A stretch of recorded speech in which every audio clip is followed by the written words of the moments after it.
Good morning, Tim. Oh, well, good morning, man. How are you? I'm well. I thought maybe we could start the show with a sofa shop ad jingle cover with a bit of a morning theme. So, ready please, Mr. Music.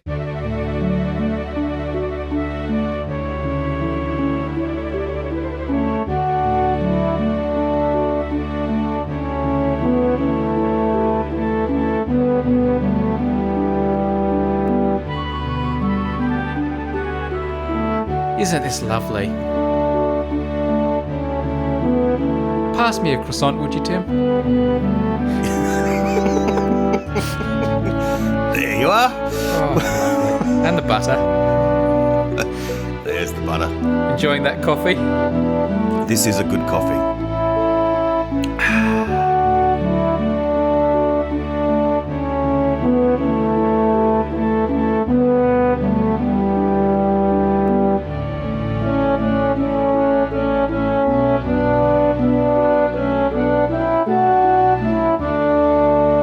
That lovely cover of the sofa shop came from Scott. And here's what Scott said. Tim and Brady, greetings from Iowa in the US, in the middle of the country. As I was watching the sunrise this morning, I felt the urge to hear the sofa shop jingle, so I decided to throw together a stereotypical morning symphony cover. I hope you enjoy it. Well, we did, Scott. It's so appropriate. I've got the sun coming up over my right shoulder here. Just gorgeous. Glorious. Gorgeous. How cool is it to be able to just throw together a symphony in the morning when you feel like it and send it to a couple of podcasters? I wish I could do that. I reckon. Yes. We will have more sofa shop news later in the show, and it's awesome. It's totally worth the wait. Big news. We are burying the lead a bit, so make sure, if you do decide to skip stuff like Tim's ideas and all that sort of stuff, that's fine. But don't miss the sofa shop stuff later on. Now, Tim, Parish Notices. We haven't done Parish Notices for a while. I thought I'd like to just bring people up to speed with a few items of interest, if I may. Absolutely, and there's so many things happening around Melbourne Uniting, I have to say. We had a baptism and a picnic the other day, which was really great. We've launched the new strategic plan, as we've talked about. And yes, and you can find out all about that on the Melbourne Uniting website. But we're here for the Unmade podcast. And sorry. Yes. I just... So, yes. First of all, I think it was last episode, my idea was called Which is Which, and I talked about how I get things mixed up sometimes, like Bert and Ernie. I sometimes don't know which is Bert and which is Ernie, and Princess Eugenie and Princess Beatrice, things like that. Yes. We encouraged people to tell us some of their mix-ups. Loads of them have come in, and I thought I might just mention a few of them. You know, we don't often follow up the ideas. We do read all your comments on the subreddit and Twitter. We don't always mention them, but thought I'd do that today. Fire away. These come from our subreddit, where we always enjoy discussions about the show. Gwar, I think is how you pronounce this user, says, I used to confuse Chandler and Joey in Friends. Also, I tend to confuse pen and pencil, since my native language doesn't have separate words for them, and pencil starts with pen. Wow. Many Finns also confuse cricket and croquet, because they are crickety and crockety in Finnish. I do remember which is which, but I always have to think about it for a short moment first. See, what? Quor? What an awesome name.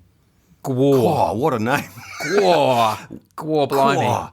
What he's making a distinction between forgetting the names for things or mixing up the names for things and in very understand and the thing themselves. Like, it's not like you mixed up the words Bert and the word Ernie. It's their faces that you get mixed up. And that's a both. I think both are applicable here. This is what Smarty McTry said. My which is which case is Tom and Jerry. As a kid, for the longest time, I thought the mouse was Tom and the cat was Jerry. Even after all these years, I feel like I'm not 100% sure. I had a quick peek at Wikipedia just before posting this. Yeah, that's fair enough. I think I knew that as a kid, but I think I'd have to stop and think about it again. So hang on, is Tom... I thought Tom was the cat too, I think. Hang on. Well, that's what he's saying. Which is which? You had a Tom and Jerry. Which is the cat and which is the mouse? Is Tom not the cat, like a Tom cat? Is Tom the mouse? That's what I think they're saying. I thought Tom was the cat. Well, and I think they're saying that's what they thought, but they thought it incorrectly. Hang on, I need to find out which is Tom and Jerry. well, maybe we're all right, and I don't know. just googling Tom and Jerry doesn't help, does it? The cat named Tom and the mouse named Jerry. Yeah, that's right. So Smarty McTry is saying, as a kid, I thought for the longest time. Oh, the mouse. Yeah, okay. All right. Yeah. Sorry. We just made a mess of this. Here's 75 Ad, who said, I couldn't tell Pippin and Merry from Lord of the Rings apart for some reason when I was younger.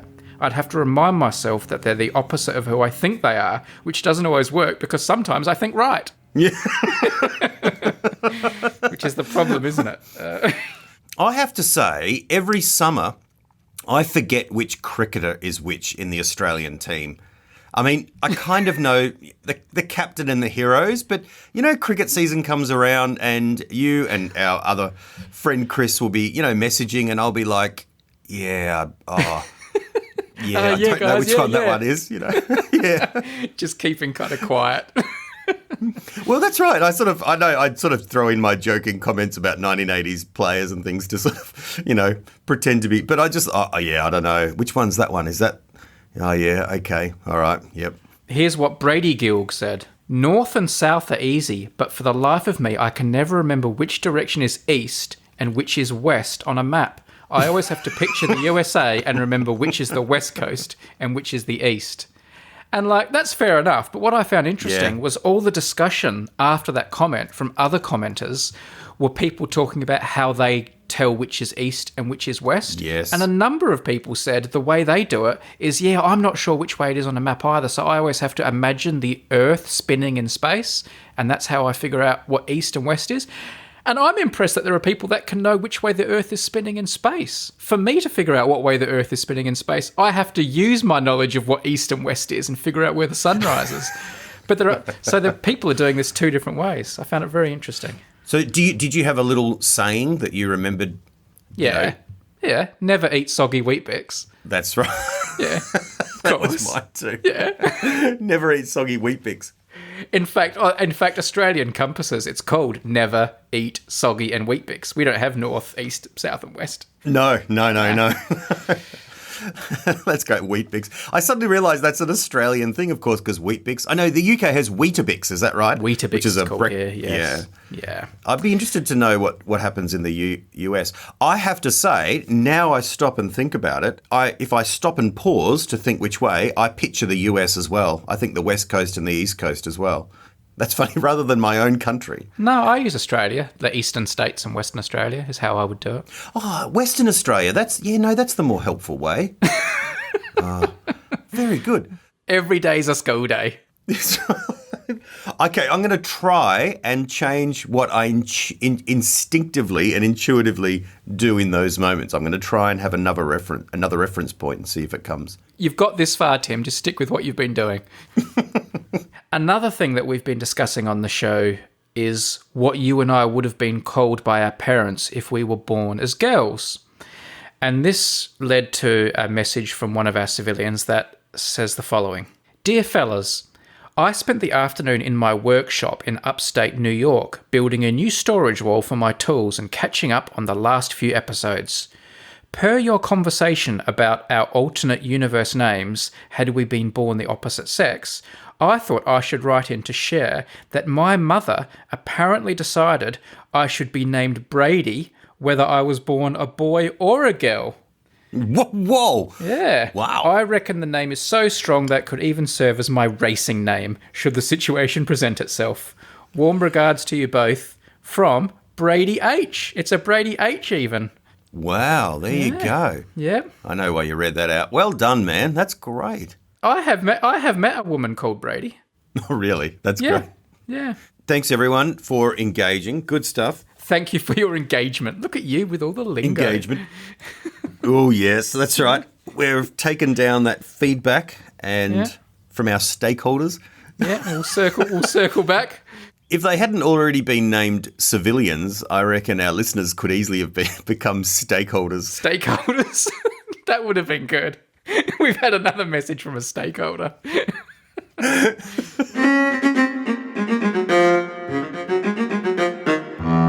The name of the game here is coming up with ideas for a podcast. I'd like to share an idea with you for a podcast I've just had this morning. Oh, at last. Go for it. Yes. Finally, some meat. Yes. This idea is called Raising Money for a Good Cause. And basically, each week we have a visitor or a guest who launches a fundraising campaign, and all the proceeds they manage to generate are then given to their favourite member of the Irish Celtic Fusion pop band, The Cause.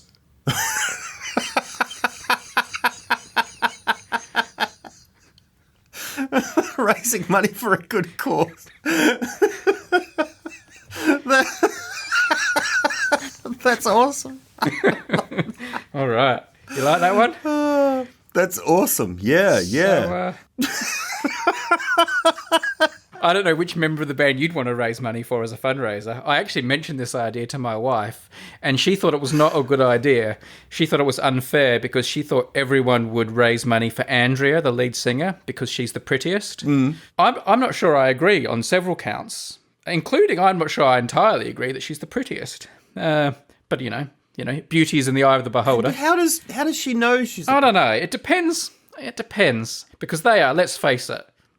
Genetics was kind to this family. Yes. Particularly the one with the short hair and the beard and the glasses. Oh, no, hang on. That's the brother. That's James. Even he's a good-looking bloke. Come on, let's be honest. He is. So we've got Andrea, the lead singer, and then Caroline, the drummer, and Sharon, the violinist, who look very similar to each other. And then, of course, James. Who would you raise money for? Who would be your good cause?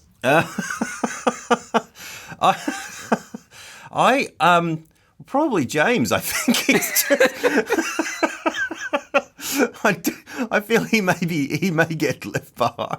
I mean, I don't think any of them are going to be short of a quid because they're a very successful band and I'm sure they're all multimillionaires. But Andrea definitely doesn't need money because she's married to a billionaire. Wow. Yeah. Wow, that just doesn't seem fair, does it really? I mean... Nah. Not fair on who? Well, this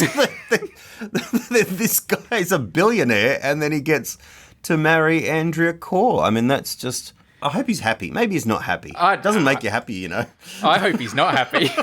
So anyway, interestingly though, I've been listening to a few Corr songs this afternoon and having a bit of a dance in the kitchen. Oh, nice. I love Corr songs, and they've got a lot of good songs, right? Yeah, they do. Breathless is my personal favourite. Come on, leave me breathless. Really? No. Yep. No, I'm calling it. That's too poppy. Because I've just got good memories of it, and I love the music. I love the music video, and yeah. Okay, all right. What's your favourite? Well, I like it when they're sounding more Irish. I like that first album a lot more. Right. Yeah. Fair enough. Yeah, when there's lots of Celtic Fusion, I think, is the term you're supposed to use, Tim. Is it? Really? Or Celtic Fusion? Celtic Fusion. Sorry, yeah, I'm getting Celtic Fusion. Yeah. I've always wanted to start a Celtic Fusion band, but whenever we say the violin, I think it might be is it violin or the fiddle when it's Celtic music? It's probably still violin. Is it too late for us to turn the Unmade podcast into a Celtic Fusion podcast? we could just have some lovely, some Irish pipes with a little bit of electronic work going on underneath. I'll see what I can find in the Storyblocks archive and just run it in the background there. Hey, look, I was just looking on Wikipedia through there. They've got a whole bunch of albums that have come out that I've never heard of.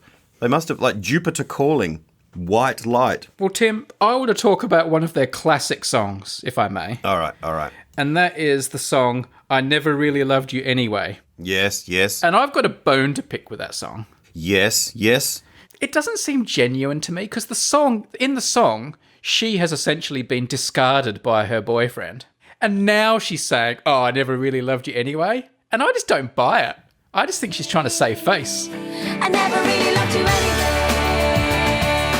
anyway. Right, okay. All right. It's like, it's like when you get dumped in high school and you're like, oh, I didn't want to be with them anyway. Oh, I never really loved you anyway. I'm glad it's over. My problem with the song is that I think it's one of those ones where you're trying to jam in too many words into one line. I never really loved you that much anyway. I never really loved you anyway. It should be, I never really loved you. And it's they're jamming in too many words. I never really loved you anyway. Well, that's the Celtic way. Oh, okay. Yeah. That's the fusion. Yeah. Fusing all the words together. The other thing, Yes. there's also a line in the song where she's saying she wants to talk to her ex-boyfriend's new girlfriend to warn her that you're not a spender. Does she know you're not a spender? And I'm assuming she's saying he's tight with money. And I don't like that. I don't like that she's slagging him off for that. You know, maybe he's poor or he's careful with his money. I don't think that's a fair criticism. You bored me with your stories. I can't believe that I endured you for as long as I did. I'm happy it's over. I'm only sorry that I didn't make... This is a pretty brutal song. I've never really noticed. Yeah, she's girl. she's trying to save face by dissing him. But this "you're not a spender" thing, I think that makes her sound a little bit gold diggerish, which suddenly makes the fact she married a billionaire seem really more like pertinent all of a sudden. Before I go, I have a quote with does she know you're not a spender? Well, just want to say, yeah, okay, so... That's what she's saying, isn't it? Yeah, that's right. So, But it says a quiet word with that girl, oh, that girl. So it's like he has left her for someone else. Yeah. But then she's saying, and... by the way, sister, he won't buy you anything. So, that does fit. Anyway, raising money for a good cause. Watch out for it on a podcast player near you. Can I just say, look, I've got some other cause information that I've had backed up, ready to share with someone. Waiting for the opportunity for about 30 years. If now is not the moment, it will never be the moment. We have a whole cause podcast idea. I just wanted to ask, are we going to be coming back to the cause in future episodes, man, or is now the time? No, now's definitely the time. The first song I heard from theirs was Runaway. Yes. And I remember thinking, oh, this is lovely, a Celtic band, and I love the Celtic music and all that kind of stuff, you know. And then I just happened to be watching an episode of Beverly Hills 90210, and suddenly they were on there performing, and like in a bar somewhere. It was obviously like a cross-promotional thing. Oh, really? And I suddenly realised, oh, this is like a manufactured thing. You know what I mean? It suddenly felt not genuine and Irish and rootsy and lovely and rustic. It suddenly felt like, oh, this is a band that's been put together and overproduced. Oh, okay, that's a shame. So I always had this little, even though I quite liked that first album, because I was boarding in someone's house who had that album, they played it all the time, and I really quite liked it. I liked the more Irishy bits of it, but I was always like, they're produced by David Foster, who's this super slick kind of producer who makes everything sound, like overly sheened. So I have a problem. The further they push down the sort of the line towards Breathless, the poppy stuff, I didn't feel very comfortable with that. I would like them to have remained in their rustic roots. I never really loved you anyway. You okay now? You feeling good? It sounds like you're not going to raise money for any of the cause. No. I want to find the original cause. Yeah. That's obviously not a serious podcast idea. I do have my proper podcast idea for today, by the way. Oh, okay. I thought I was going to get a go. All right. No. Wheel out another one. No. You can't just wheel out something and then at the end of it go, oh, okay, that wasn't as good as I thought. Actually, here's my real idea. Well, I just thought you'd laugh at my pun and then we'd move on. I didn't know you had all this cause information to get off your chest. I think a podcast about the cause, just processing little critiquing bits and pieces of their lyrics and who they are, is a very fertile vein to follow. Yes. I'd listen for sure. Do you want to hear my real idea though? Yeah, I do. All right. So my podcast idea for today, nothing to do with the cause. It's called Sprinkle My Ashes. Oh. And this is where guests come on and talk about where they would like to have their ashes dispersed after they pass away. If they go for the cremation option, of course. Nice. I'm not going to call it, dump my body. Sprinkle my ashes.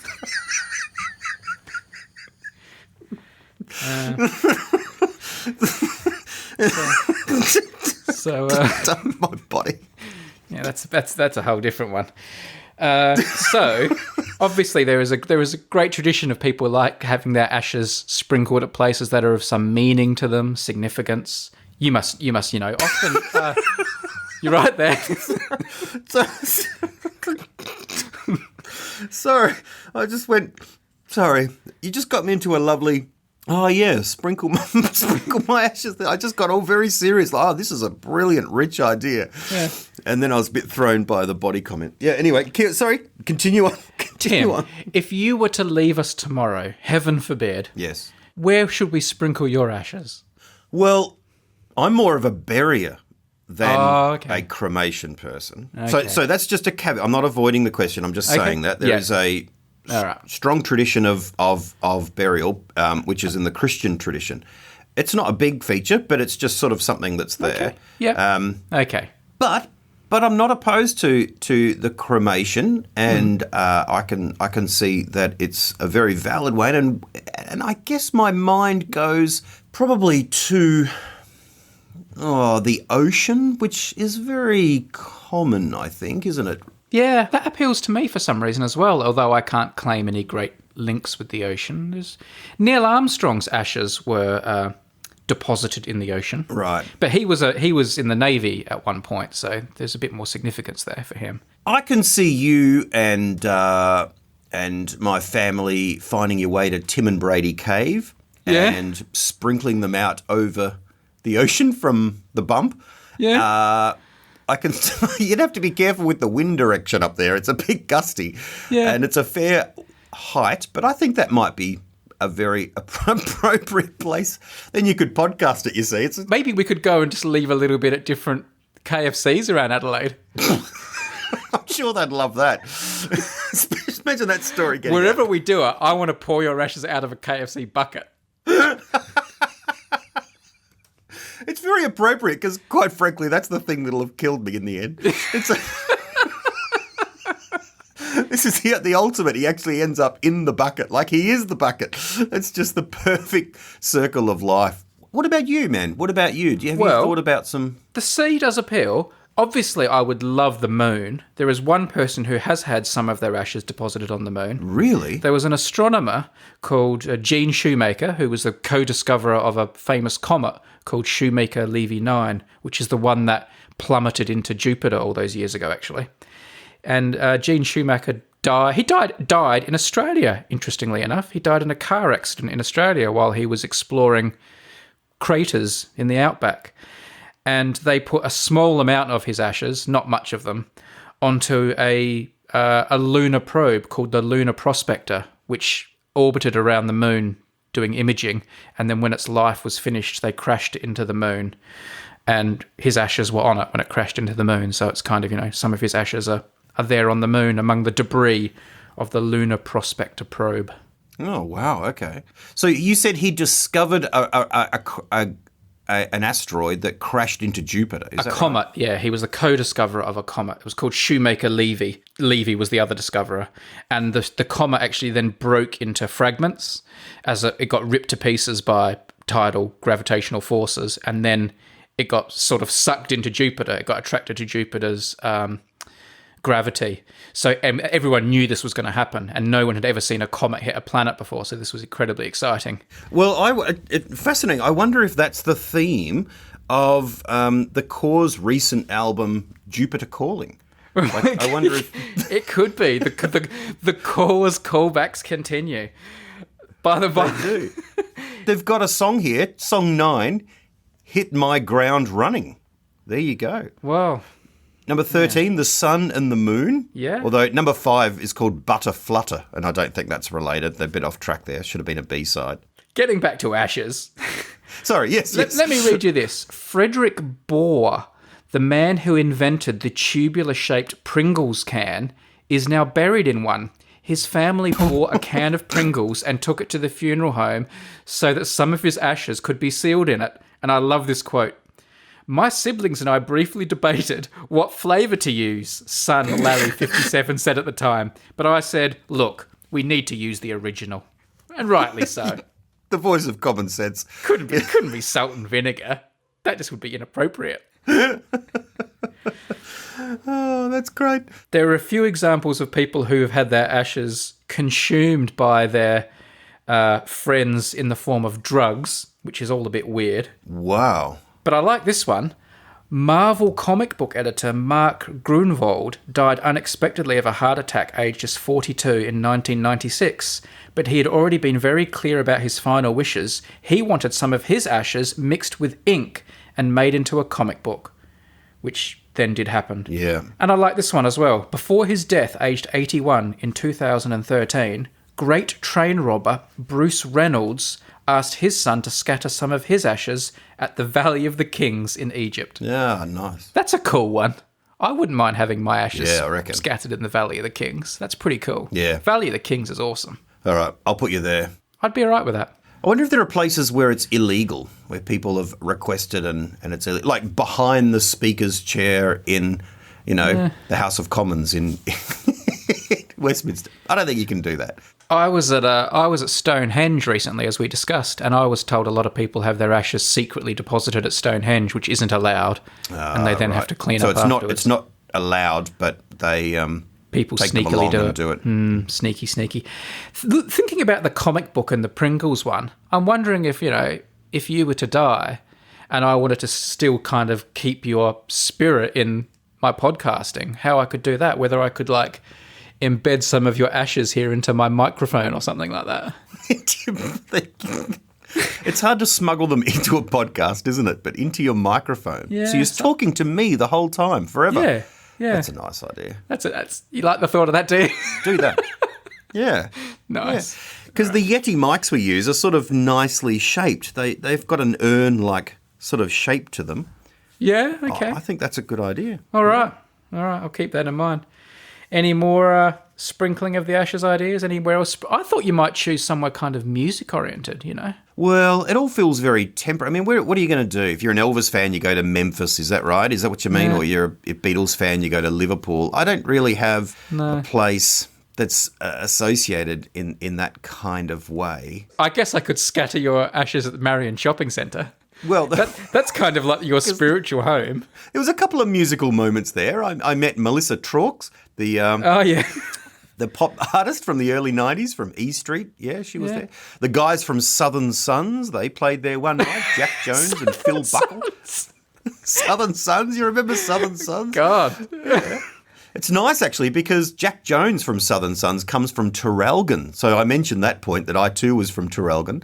And we had a sort of a knowing look, like, hey, yep. I think he saw me as an equal in that moment. Right. On that note of a special bond between Tim and Jack Jones from Southern Sons, let's move on.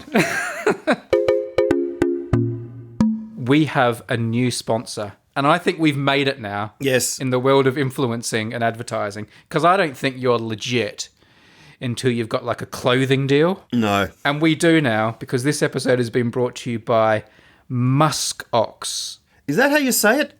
Musk ox? Yeah, it's an animal, the musk ox. Yeah, okay. We'll come on to that in a minute, maybe. Sure. So, but before we do, I must declare an interest, because this clothing brand was actually founded by an associate and a friend of mine called Brad. And he's just a top guy. I really like him, so that makes me like the product even more.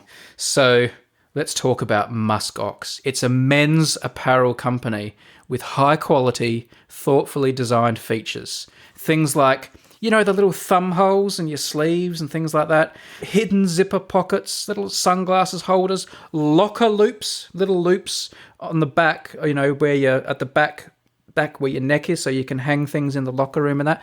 All those little details they've thought of in their products. These products are fantastic. Looking through the website, there's real men on there. You know what I mean? Like men doing men. Well, they're the real guys. Like Brad is one of them. They're not models. No offense, Brad, but they're not models. They're the real deal.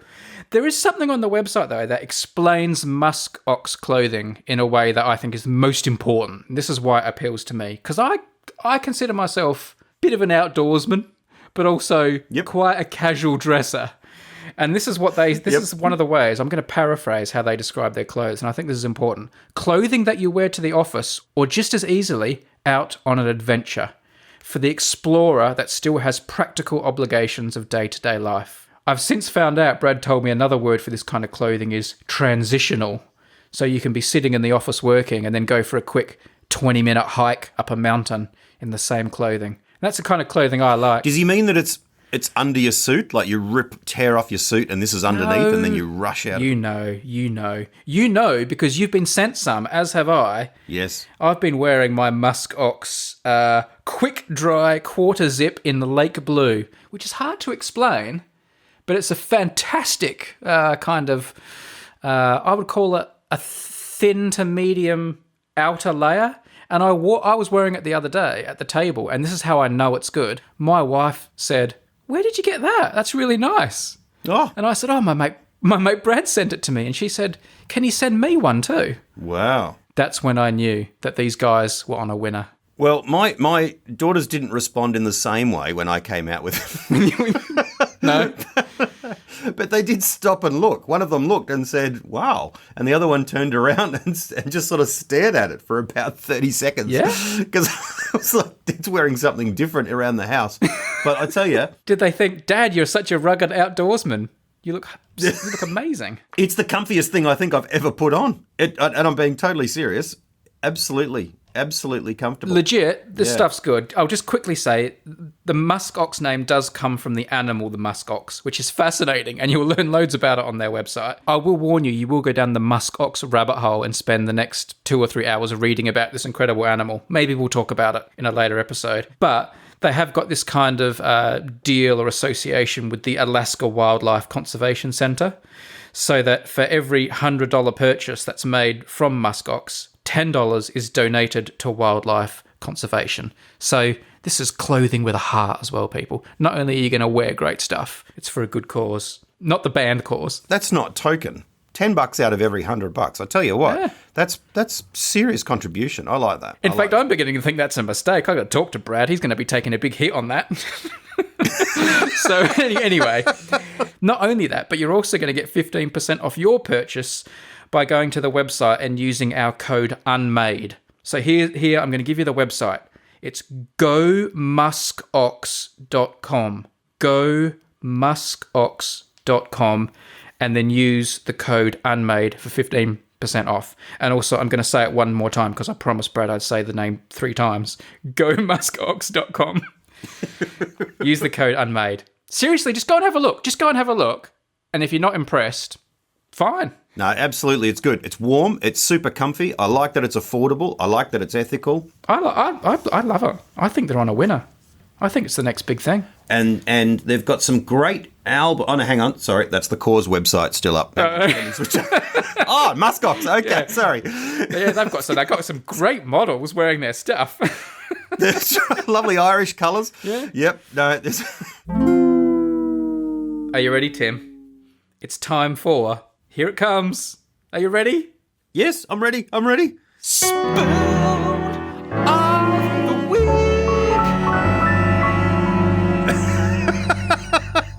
Tim, before you crack out the spoon, Yes. we've had a piece of fan art. If you're watching the video, it'll be on the screen at the moment. There'll be a link in the notes if you want to go and have a look. And here's the message that came with it. This is from Joe. Hi, Brady and Tim. Listening to Sofa Shop remixes every week has filled me with creative inspiration, but seeing that I'm not musically talented, I channel that energy into a drawing. Attached is a drawing I made called Tim Hine, patron saint of souvenir spoons, a loving homage to my favourite podcast segment, as well as a celebration of all things Tim.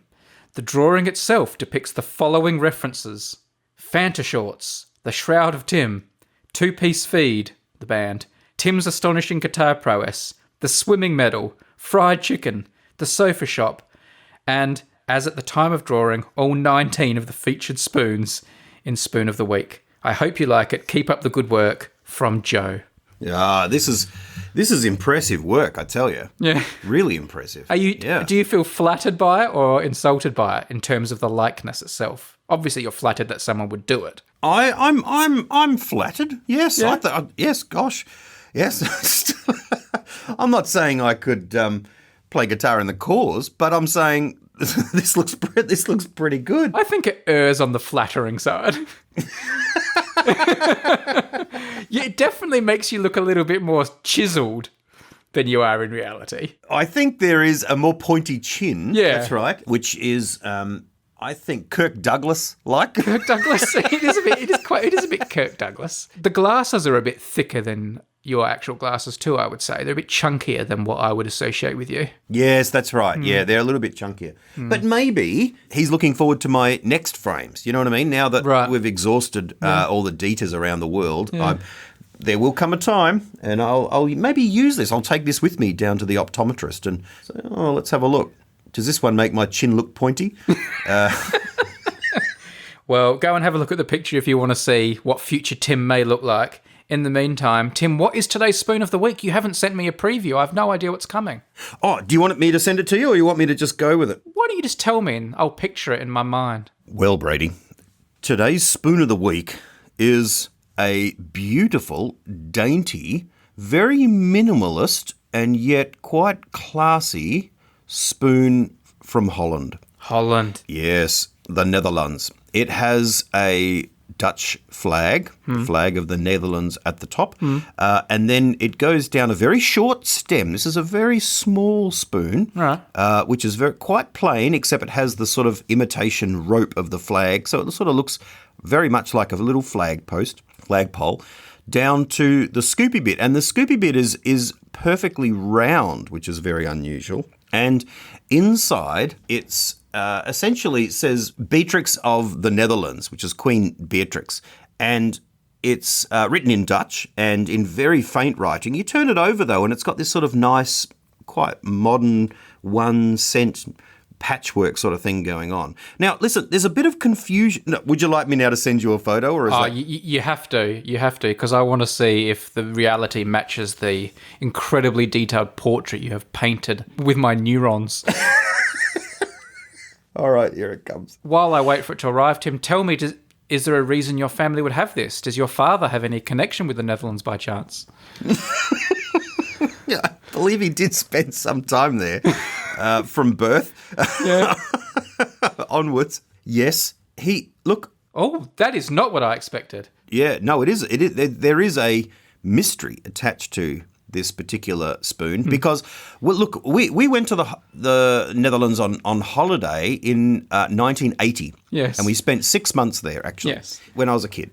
And so I would have thought, we came back with all, like, ridiculous amount of Dutch paraphernalia, right? Yep. So my initial thought was, this is obviously a spoon they bought when they were over there. However, on closer inspection on the back of this spoon, it says 1982. Oh. And that doesn't add up. Oh. I don't understand. Something's going on here. Either this was a spoon from the future that we happened to buy in Holland in 1980, or it's a spoon they bought afterwards or was sent to us 2 years later.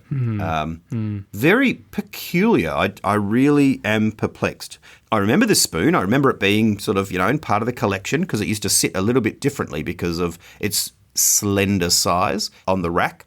It's really quite unique and very beautiful, but I don't know why they would have suddenly got a Dutch souvenir spoon 2 years after we had returned from the Netherlands. Can I just say, if there was a calculation one could do for the number of years ago something happened, multiplied by the number of times you have told me the story, and that gave you a number, there is no incident that would score a higher number than that holiday that you went on to the Netherlands in 1980, because I've heard about that so many times, and it happened so long ago. Well, it's kind of, when you're a kid and you go live somewhere for 6 months, I guess it dominates your early childhood. I can't remember anything before then. Yeah. But I remember heaps of details about that. And I guess after that, it was just sort of, back to sort of bland suburban life in Australia, and it all kind of blurs in from there on as well. Did you come back with one of those faux Dutch accents like people do when they live somewhere for 6 months and like pick up the accent? Oh, I lived in England for 6 months and now I have an English accent. Did you give it some of that? I kept talking to my, primary school friends about, flipping over to Berlin for the weekend and things like that, clubbing in the underground scene in Germany. Actually, I think I have figured out maybe the mystery of this year. If you look a bit more closely, maybe it says 1882 and your dad bought it, like, you know, when he was a teenager. Perhaps. Queen Beatrix wasn't there then, but it would add up from an age point of view. I have to say, I actually did come back speaking Dutch. Mum says I learnt Dutch when I was over there. I have no real memory of that, really. Right. But you know what kids are like when they're little. They pick up things and then forget them. Yeah. Do you like the spoon from No. an artistic design point of view? What do you think of the spoon? I think it breaks all the rules and not in a good way. Tim didn't really explain this, but normally the spoons we have are quite symmetrical, and at the top there's like an enamel bit at the top of the handle. But this is kind of offset. It kind of is like a flag flying off to the side of the handle. And like Tim said, the handle is the flagpole. So it looks like just like a metal flag. I'm not digging it. And the scoopy bit is weird. It is weird. It's like it's not like elliptical. It's properly a circle. I wonder if this is a certain like type of spoon. I'm imagining this is for scooping sugar out of a sugar bowl, but Only a very little bit of sugar. I like that you may not pick this up from the photo because it's just sitting on the bench, but it's tiny. It's much smaller, Right. shorter than a pen, shorter than other spoons. Okay. And that gives it a elegant feel. Okay. In real life. I'm sure in real life it's far more impressive. Like, you know, you have to see it in real life. I'll take your word for it. Now, each week when we do Spoon of the Week, we also give away an Unmade podcast souvenir spoon. These are much sought after, and it goes to a Patreon supporter. Tim, how are we going to choose this one? What random method would you like to use? Is there something quintessentially Dutch we could do, or? Well, I guess we could do the cheese. I could rummage through the Gouda and see if I can find a particular piece. This one's a bit heavy. What This sound one's effect not am I using for chewy. pieces of cheese rubbing together? I don't even know what to do. Well, you could buy a whole bunch of cheese and just rummage it around the table Okay. and record it. That would Okay, so Tim, pick out a piece of cheese and let's see what name's written on it.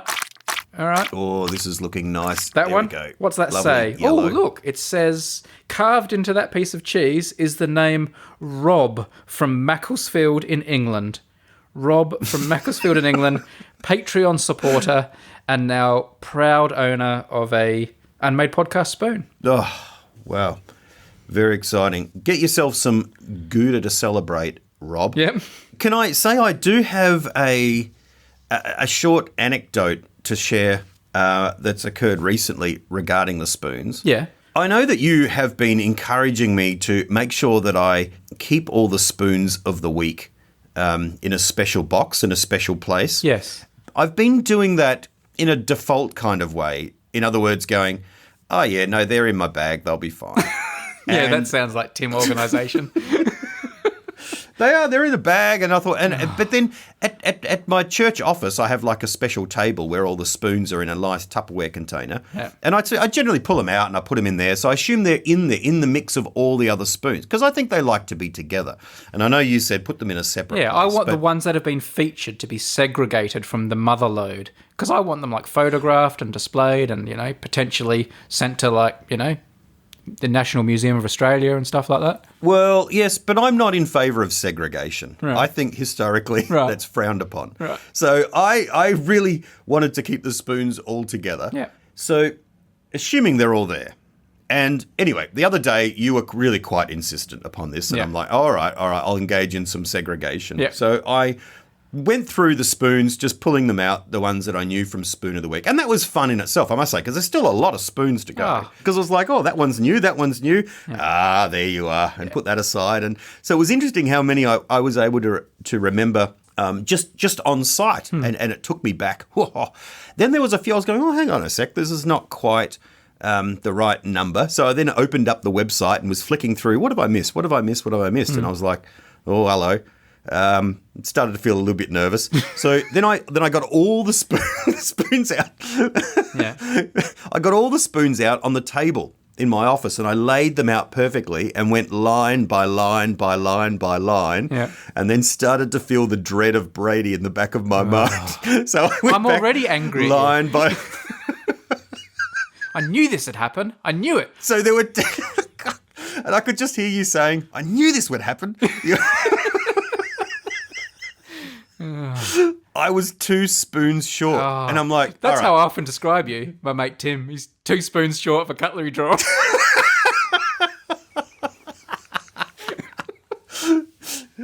But look, I had nothing to fear because on the one hand, firstly, the bag. Secondly, home. Thirdly, another whole office. So I'm like, it's got to be in one of those places. Yeah. Firstly, I checked the bag. Unfortunately, I've bought a new bag. I've bought a new crumpler backpack. And so I actually had emptied that out. So it was not in there, which is a bit of a shame. So I then went home and searched. And searching around home, I managed to find one of them, which was the Ayers Rock spoon. And it was sitting on a special shelf where I've got a couple of gifts and things like that, just sitting at home. Right. That were nice. But the one that was missing is the Singapore spoon. Right. And I'm like, well, this is in some ways the loudest spoon. You know what I mean? It's like green. It's got all sorts of action happening. Yeah. So I asked the family, and I went and checked the other office, the academic office, nowhere to be found. I then, I'm starting to really feel the Brady dread now. Yeah. So I then emailed. I got the photo from it, and I emailed it around the entire faculty and all the employees who work at this particular building saying, look, I know this sounds ridiculous, but I've lost a spoon. And there were quite a few jokes made, but no spoon. I even had the receptionist very kindly saying, because of COVID, a lot of our cutlery's been put away. People have to, use plastic and stuff. So she said, would you like me to go and check the storeroom with all the other cutlery? I said, yes, please. Yep. She went out to the storeroom, went through it, came back, absolutely nothing. I can't find it at home. I can't find it at work. I've asked the cleaners in both places and I've come up nothing. I don't know where the Singapore spoon is. So thinking, I've got to fix this before I tell Brady about it. Yeah. I did something that was a bit of a last resort. I went online and I you were going to buy another one. This is the open-ended sort of idea of, I found myself Googling Singapore souvenir spoon. And let me... Oh, God. And if there's ever been a Pandora's box that's been opened, it's the Googling of souvenir spoon, Singapore souvenir spoon. Yeah.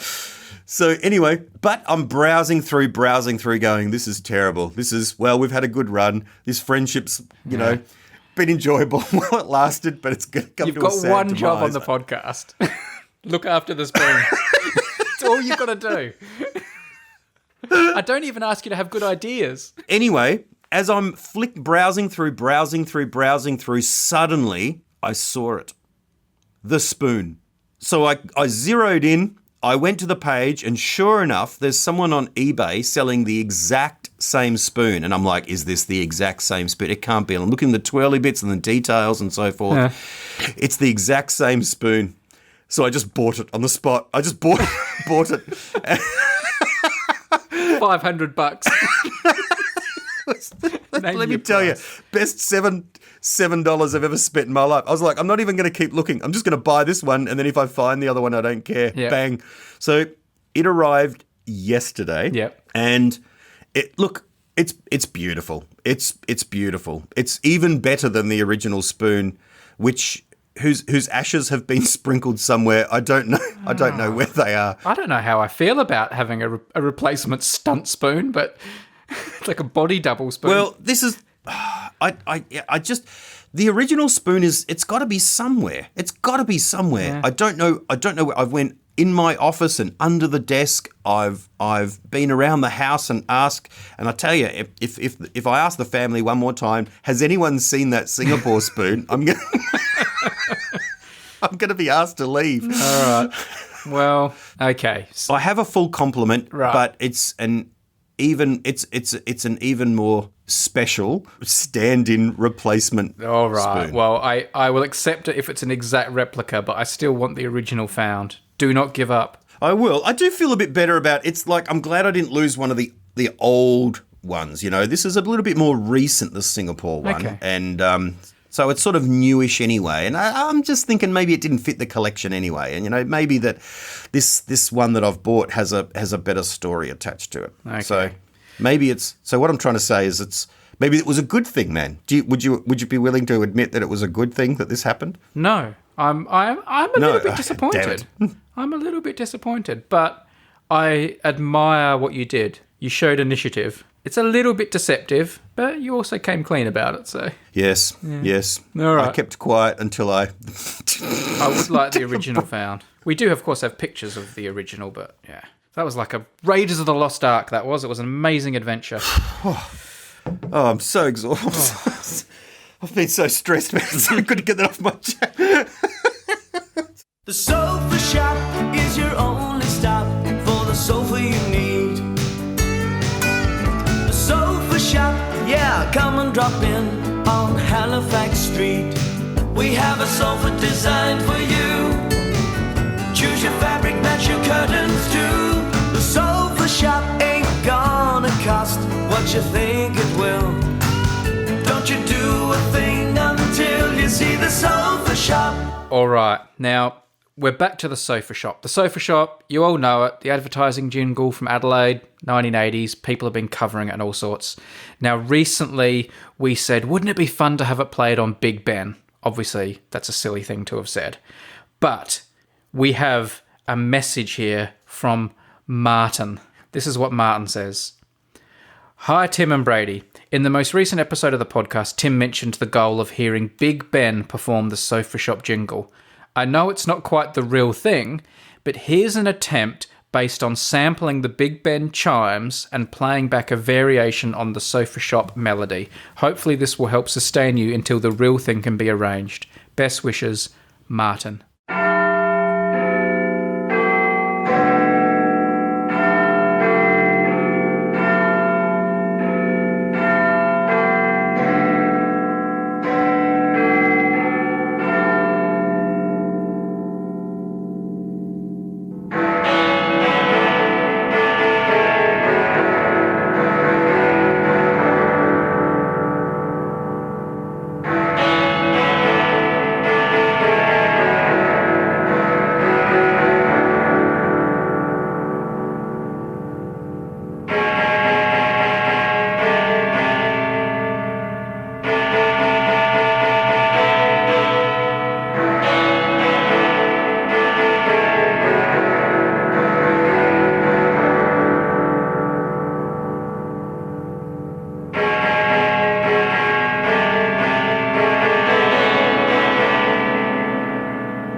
That's impressive, I must say. I like it.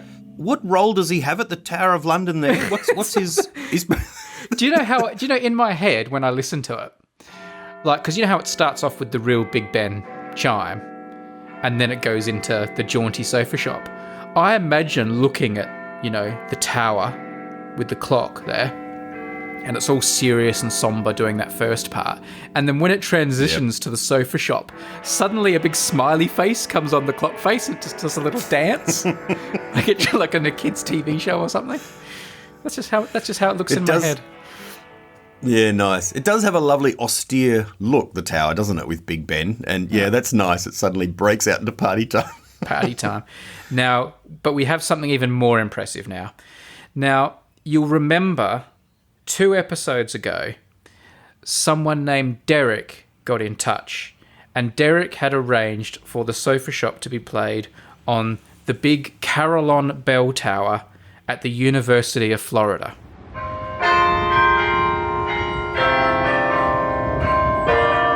And that was impressive. I mean, we handed out colonelships. That's how impressive it was. So we don't hand them out willy-nilly. No. So we have had another message. And unbelievably, this is also from someone called Derek, but it's a different Derek. And here's what the message says. I've just listened to the most recent episode of the podcast, and my name is also Derek. I'm a bassoonist. Whoa. And I also happen to have a friend, Michael, who is part of the Yale Guild of Carillonneurs, a group of students who are good enough to play the carillon. On short notice for his weekly ring, he was kind enough to sight read the other Derek's arrangement of the piece, though he added some of his own flair, as you will hear.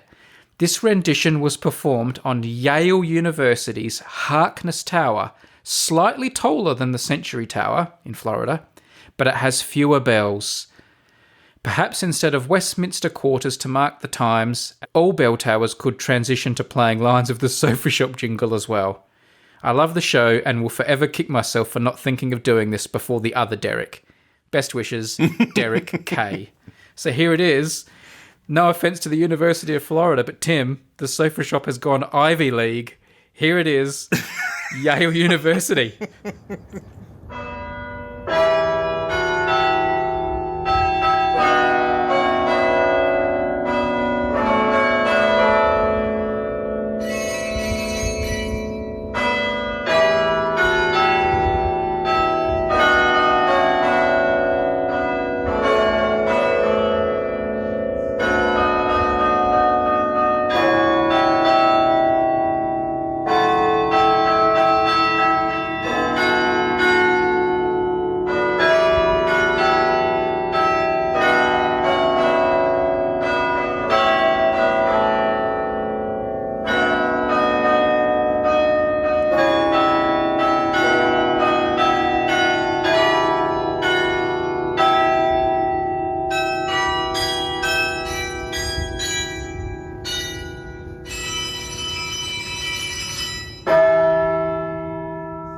There you go.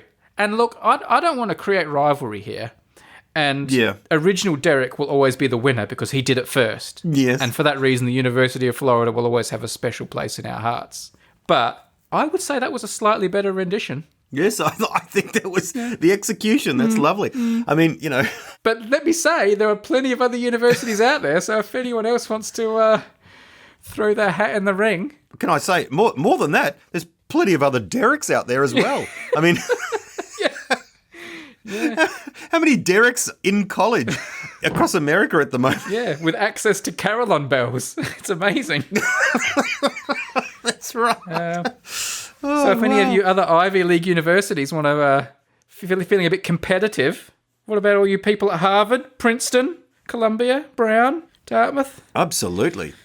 University of Pennsylvania. That's impressive. And then, look, we can't leave the UK out of this. I mean, as well. I mean, there's some very beautiful. I don't know if they have carillons or if they call them that or something different at Oxford and Cambridge. Do you know what you're forgetting? I don't know how familiar you are with Canberra, but of course, next to Lake Burley Griffin in our nation's capital, there is a huge national carillon tower. Well, yes, of course. How could I have forgotten the Carillon Tower on Lake Burley Griffin? It's quite a Canberra landmark, you know. Let me have a look at it. I don't remember it. It's a big deal. I remember. Carillon National. Oh, right, okay. Yeah. I mean, it's probably not obvious when you look at it that it is a Carillon Tower to everyone who just sees it next to the lake, but yeah, you know, it's kind of a thing. I would have learnt about that on our special trip to Canberra when I was in grade 6, as all primary school children in Australia do. There you go. If we can get the sofa shop played on the national carillon in Canberra, in our nation's capital, that would be incredible. Wow. A public holiday would be declared, I'm sure. Very impressive. Imagine all the carillons of all the colleges across America all playing at the same time. All of America ringing out. Oh my goodness. Giant That's an incredible thought experiment. You'd probably hear that on the moon. Then we would all be one. It would heal America. It would bring America. It's like, you know, when they say, what would happen if everyone in the world jumped at once and all landed at once? What would the effect on the Earth be? Yes. What would be the effect if every carillon bell in the world played the sofa shop at once? Maybe it would hit some perfect, like, natural resonance and the Earth would explode. Or just... or the sofa shop would come back into being, just open for business. Or get it cleared. The owner of the sofa shop will be sitting at home and suddenly something in his heart would go, I must open again. I hear the bells calling. Brilliant. It would be like that. Do you remember in the 1980s, I think they did like a Hands Across America thing? You know, when they linked hands? Yeah. It would be like Hands Across America, wouldn't it? Sofa shop bells across the world. Make it happen, people. All the Dereks all need to get together and make this happen. And just Dereks across America. That's right. It's just... All right. That's awesome. Love it. I love it. Love it. Then, finally, man, they would be the United States of America. This episode has once again been brought to you by Storyblocks. Like, I love Storyblocks, right? But you often use these occasions to try my knowledge on things, which, of course, I pretend to miss a few answers, you know, just to help the joking of the show and so forth. But a few others have contacted me saying that they've gone through and got 10 out of 10 on some of these different quizzes associated with Storyblocks. Are we doing another one of those today? We are. Right. But before we do, maybe we should tell people what Storyblocks is. Okay. Yeah. Is that all right? I'm not sure. This is what Storyblocks is. It is an online library of stock video. They also have images and audio that for a monthly fee you have complete access to use in all your creations, your videos, your podcasts, your newsletters, whatever you're doing, royalty free. It's fantastic. It's this huge library. I use it all the time. It's become an essential part of my day-to-day working. You know, oh, I need a sound effect. Oh, I need an image of this. Oh, I need a bit of video. Straight to Storyblocks. I always find what I need and can insert it. Fantastic service. Now, one of the ways that we like to showcase just how fantastic Storyblocks is, as Tim alluded to, is I make little quizzes and challenges for him. And I've done it again today. As usual, there'll be links if you want to go and do the challenge before Tim does to avoid spoilers, or you can just listen along as he does it. Now, Tim, what I've done today is because we've been talking about planets and things like that, and there's also Mars has been in the news a bit lately, I have made a planets challenge. Oh, no. Yep. I searched. Can I choose another category? I searched Storyblocks for images, videos depicting the planets. Not actual, like, pictures, but, you know, graphic representations and videos and things they've made. And they have loads of this on Storyblocks. I've put them together into a video. I'm going to show you a series of clips, each 5 seconds, all back to back. And I just want you to tell me what each planet is as you look at them. Easy, hey? How? Am I allowed to have a list of the planets in front of me? Or... No. No. I want total shame. I promise next time we'll do famous theologians.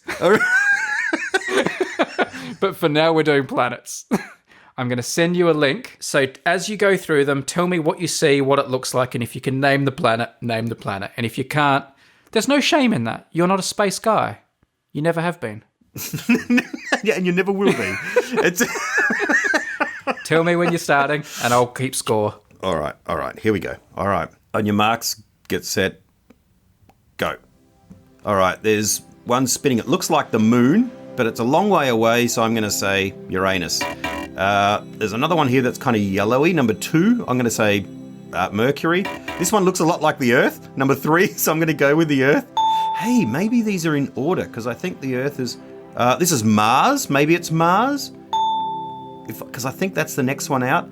Then there's it with lots of moons, so maybe that's another one that's out there. Saturn. I know Saturn, because there's the rings.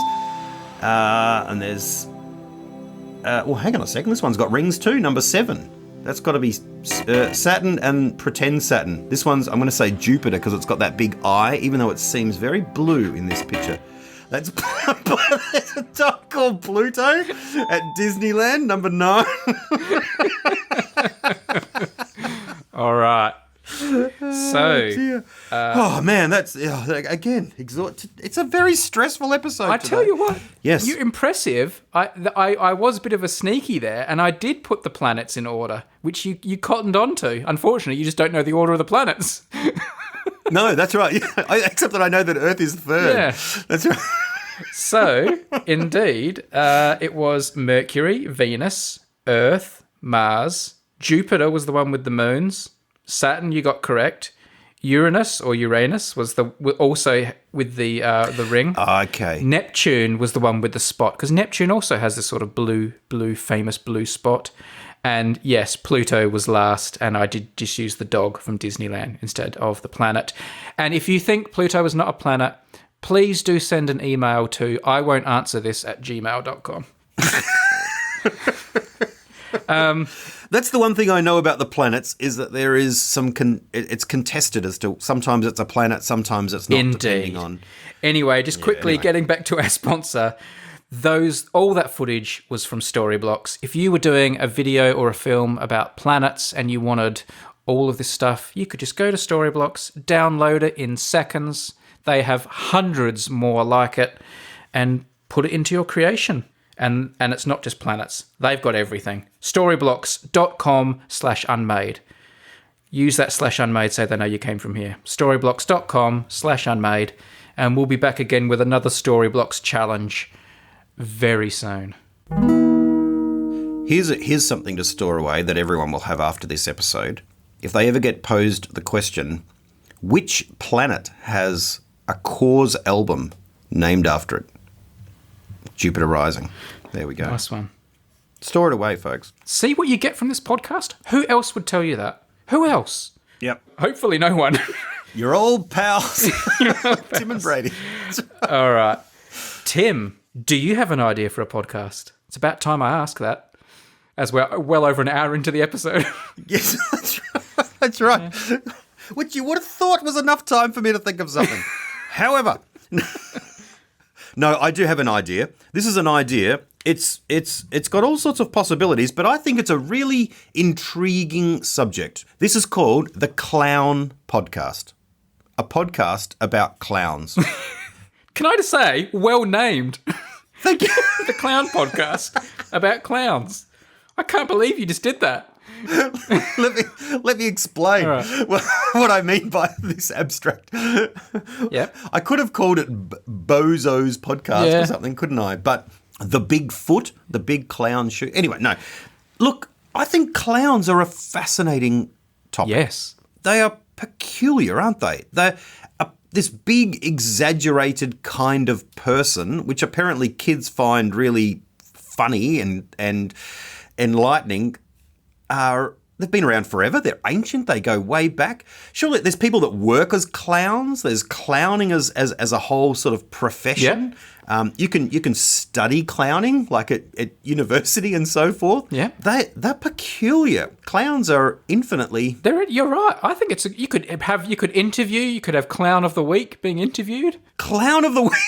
Yes. That's right. I know there are some people who are very scared of clowns. Where do you stand on clowns, Tim? Yes. I just generally find them pretty annoying, but I'm not scared. So you're not the man to make this podcast, clearly. No, I'm not. They all kind of look the same, but the whole point is that they look different. But there is a strange, sinister feel to some clowns as well, isn't there? Yeah. You know, like they are. I can totally see why people find them scary. Yeah.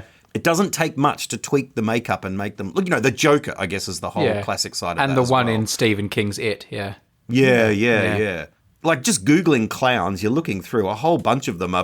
They're pretty scary, actually. There's more of a Halloween sort of clown than a happy-go-lucky one. But what about you? Have you got any? I like them. Have you had any like clowns. Experiences with clowns? I have got a clown experience to share. And that is, a few years ago, for New Year's Eve, I went to the Moulin Rouge in Paris, which was a great way to spend New Year's Eve. It was a great night. And they have all the dances and the acts and that. But they have lots of variety acts as well. Like there's a woman who comes and, dances with a big snake and gets in a big water tank and all that kind of stuff.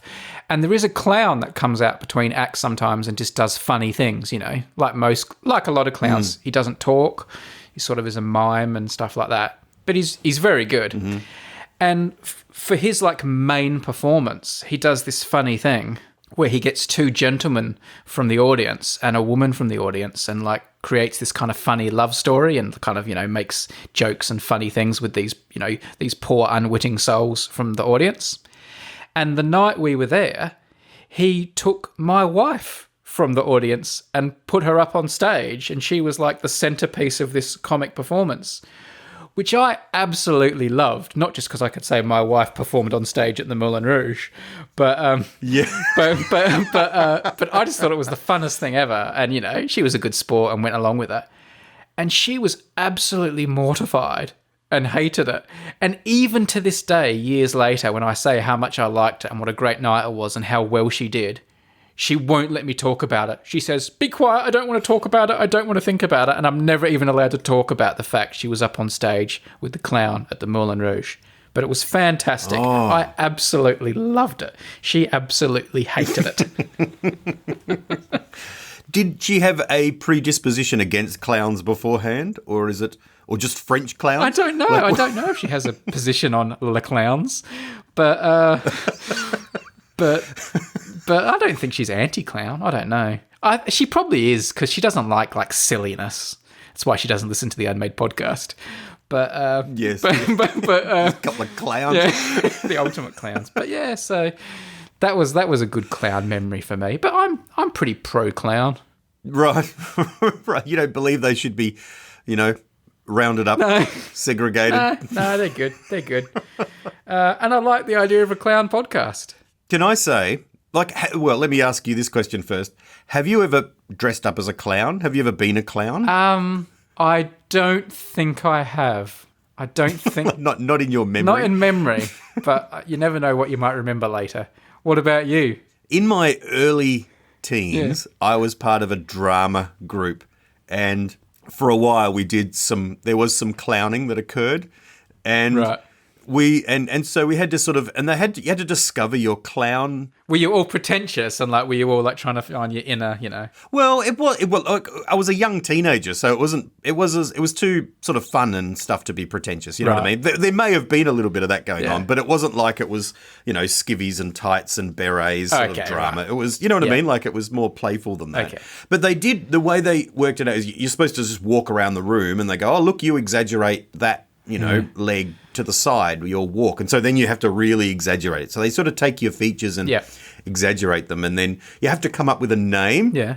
Would you like to know what my clown name was? No, I don't think so. Let's move on to the next. No, of course I do. So we know my alternative universe girl name. Yeah. And I also have a clown name. Yeah. And I was quite proud of my clown name, to be honest. My clown name was Omelette. Omelette? Omelette. Do you like that? No, do you know what? I think that's pretty cool. I think that's good. I was very proud of it. Yeah. Yep. Nice. I'm not proud of the whole clowning period of my life, but I am proud of the name. How would you have described omelettes? What was omelettes like, unique selling point? What was your thing? Well... Oh, look, I don't think... Because I didn't have any real abilities at all. I can't juggle or be wacky and funny or anything. There wasn't any actual... I didn't go to kids' parties or anything. It was just sort of, at the place. And I think I just sort of was a guy called Omelette with, some pants with spots on it, really. I think that's about as far as it goes. Pants with spots. Nice. I never got to have the thing that's the most fun part of being a clown, and that's the giant shoes. I always think the giant shoes are really awesome. No, the red nose is the best part about being a clown. Oh, that's the classic part, I guess, isn't it? Yeah. Why did you choose the name Omelette? It just came to me, and I remember exactly where I was. I was standing there, and the group was there, and they're going, think of a name, and they were suggesting things, and they were sort of playing on my name a bit, like Timbo or something like that. Yeah, and I just remember saying... Timbo. Timzo the clown. Yeah. But I thought of omelette and I just said it and they went, that's good. That's and good. I felt, and when you're a kid, when any group says good idea, you feel pretty good about yourself. So no, I'm impressed. Even today I'm impressed. Oh, there you go. I think let's throw down the challenge to all the civilians. Get in touch with us and tell us what your clown name would be. Can you top omelette? So there you go. I was a very happy clown. I was, not one of these sort of joker clowns. It wasn't like there was this other part of me. Do you know what's funny as well? To think about, probably the most famous clown in the world is Ronald McDonald. It's funny to think of McDonald's having a clown as its sort of mascot, isn't it? Seeing you mention juggling and drama classes, can I brag and tell my favourite story about drama classes? I think this was the year before you joined the same school as me, so you didn't witness this. I was new to this school. Tim and I both arrived at our school later than the other year groups. We joined later. I joined the year before Tim. So I was the new kid. I had, at my previous school, had a teacher who was a very unique teacher that taught all his students that were in his home class to juggle. And as a result, I was quite an accomplished juggler. I was, I could do tricks. I was very comfortable juggling. I was quite good at it. And I went to this school. No one knew this about me, of course. I was a new kid at school. And it was like first week of school, I think, and I was in drama class. And the drama teacher decided he was going to try and teach people like rudimentary juggling. And he was at the front of the class, like we were all standing in this like space, this open space, standing around. And he was doing really basic, throw a ball up and catch it, and you're all going to try and do this. Like, it was going to be a debacle, but he was just trying to teach you, get you started. Yep.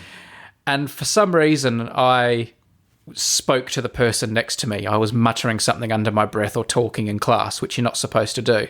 And the teacher decided to call me on it and embarrass me and said, "Oh, Brady, the new guy, you obviously know everything about juggling if you're talking in class. Why don't you show us?" And he threw 3 balls at me at once.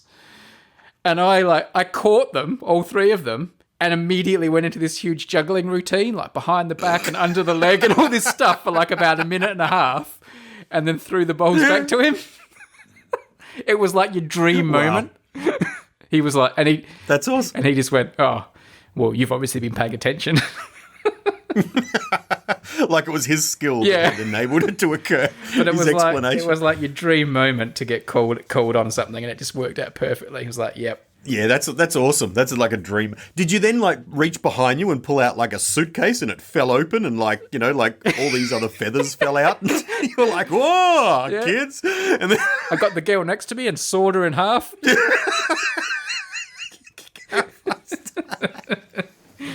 your hat kept falling off, and you went into this entire Yeah.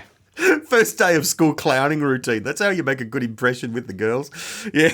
I was the class clown. Nice work. Your juggling is impressive. I tell you, your juggling has got you out of some, sticky situations and been impressive at some important moments of your life. Really? It's one of the great things you do. Oh, yes, I've seen you, You dine out on those juggling stories like nothing else. Every now and then, anytime you see 3 oranges laying around and, Yep. my kids are nearby or someone else, whoa. Yep. Brady, the juggling clown, comes out. It's very, very impressive. I think your kids have sort of moved out of the zone now where I can impress them with juggling, unfortunately.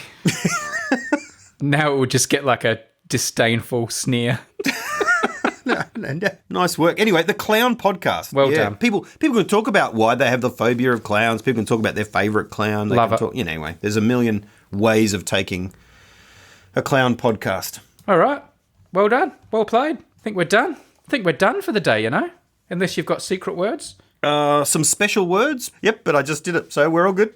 There we go. What were they? I can't tell you, man. It's smuggled in. Oh, you Tell actually- me if you think. But They're in the show. they're in the show. Yes. Ooh. Yes. Okay. Was clown one of them? With That's where you get your ideas now. That's right. Like a secret word. Where can I take that? Please tell me Neptune was one of them and you didn't get it.